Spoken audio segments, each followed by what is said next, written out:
Le père Basile Diané, prêtre catholique, a produit une déclaration ce week-end dans laquelle il a donné sa position sur la non-présence des évêques catholiques à la cérémonie d'investiture du chef de l'État Alassane Ouattara après son élection pour un troisième mandat, sinon son premier mandat de la Troisième République.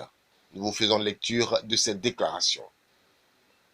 Les évêques de Côte d'Ivoire, en phase avec leur peuple, nombreux sont ceux qui ont gazé et épilogué sur la non-participation du moindre évêque à l'investiture du 14 décembre dernier.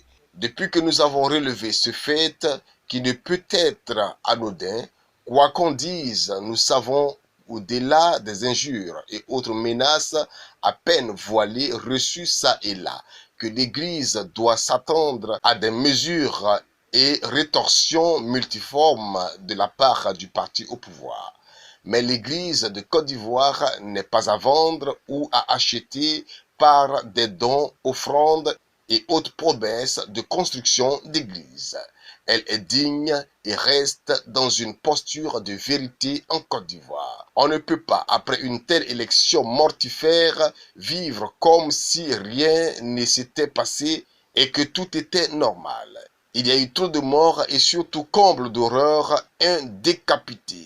Il y a assez de blessés et d'emprisonnements, surtout des personnes qui n'ont fait que réclamer légalement et légitimement le respect de la légalité constitutionnelle. C'est dans cette démarche de vérité que les évêques de Côte d'Ivoire nous invitent ce dimanche à prier pour ceux qui nous ont quittés atrocement à la faveur de la dernière élection.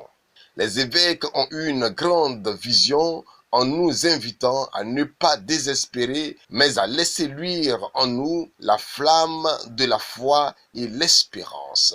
Nous devons continuer malgré tout à rester soudés et à œuvrer surtout dans la vérité et la transparence pour que plus jamais, pour une élection, il n'y ait mort d'homme. Plus jamais, il n'y ait une violation flagrante de la constitution du pays pour faire plaisir à qui que ce soit. Plus jamais, il n'y ait cette collusion de complicité constitutionnelle pour consacrer, légitimer et légaliser le faux, le mensonge et la forfaiture. La vérité sur nos morts de cette énième crise inutile parce qu'on pouvait l'éviter provient de tous ces ingrédients inconstitutionnels.